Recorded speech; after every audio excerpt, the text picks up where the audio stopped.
কৃষ্ণ তাকে অনুপ্রাণিত করছে যুদ্ধের জন্য। আর অর্জুন বলছেন, হে কেশব, অসম্ভব ব্যাপার, আমি তীর ছুঁড়তে পারবো না। কি বলছেন?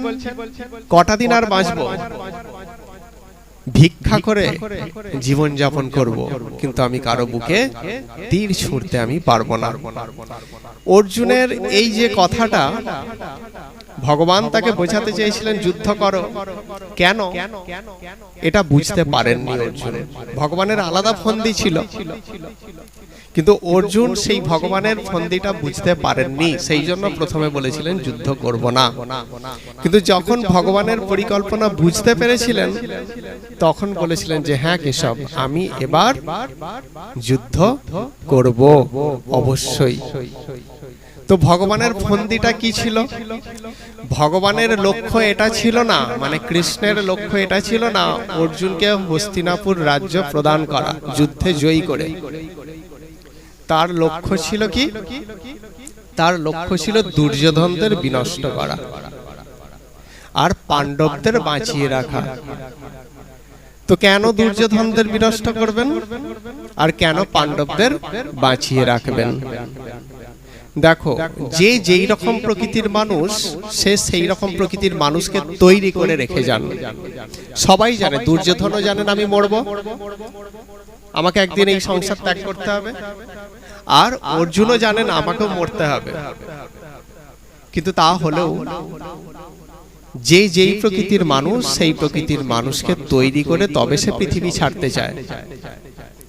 যেমন উদাহরণস্বরূপ বলা যায়, একজন ডাকাত দলের সর্দার চিরকাল ডাকাতি করে গেছেন, যখন তার মৃত্যুর সময় হবে, সে আরেকজন ডাকাত সর্দারকে তৈরি করে যদি মরতে পারেন তবেই তার শান্তি হয়। একজন রাজা, তার মৃত্যুর সময় হয়েছে, সে চায় আরেকজন নতুন রাজা সৃষ্টি করে যেতে। একজন মঠের মহন্ত, তিনি যখন বুঝতে পারেন আমার দেহ রাখার সময় হয়েছে, তিনিও নতুন একজন মহন্ত সৃষ্টি করে তবেই এই পৃথিবী থেকে বিদায় নেওয়ার চেষ্টা করেন। তাহলে যে যেই প্রকৃতির মানুষ, সেই প্রকৃতির মানুষকে সৃষ্টি করে জগতে তৈরি করে তবে সে বিদায় নেয়। তো এখানে দুর্যোধন যদি বেঁচে থাকে, সে মৃত্যুর আগে আরো হাজার হাজার দুর্যোধন সৃষ্টি করে তবে যাবে। আর দুর্যোধন মানেই কি? দুর্যোধন মানেই হচ্ছে অনাচার, দুর্যোধন মানেই হচ্ছে অত্যাচার, দুর্যোধন মানেই হচ্ছে অন্যায়, দুর্যোধন মানেই হচ্ছে অধর্ম। আর পাণ্ডব মানে কি? অর্জুন মানে কি? অর্জুন মানেই হচ্ছে ধর্ম, অর্জুন মানেই হচ্ছে ন্যায়, অর্জুন মানেই হচ্ছে সত্য। তাহলে অর্জুন যদি বেঁচে থাকে, সে এই সংসার পরিত্যাগ করার আগে আরো হাজার হাজার অর্জুনকে রেখে যেতে পারবেন।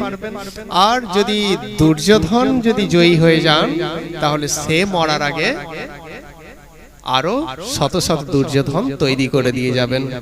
এখন ভগবান অর্জুনের স্বার্থও দেখছেন না, আর দুর্যোধনের স্বার্থও দেখছেন না।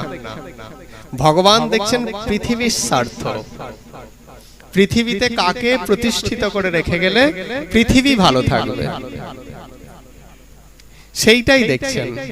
সেটা দেখে তিনি দুর্যোধনদের বিনষ্ট করতে চাইছেন আর পাণ্ডবদেরকে বাঁচিয়ে রাখতে চাইছেন।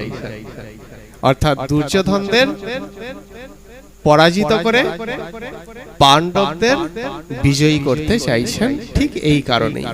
কিন্তু অর্জুনের দিব্যদৃষ্টির অভাবে তিনি দেখছেন যে আমাকে হস্তিনাপুরের রাজ্য দেওয়ার জন্য কৃষ্ণ সখা এমন করছেন, কিন্তু প্রকৃতপক্ষে সেটা কিন্তু একদমই না, প্রকৃতপক্ষে সেটা না।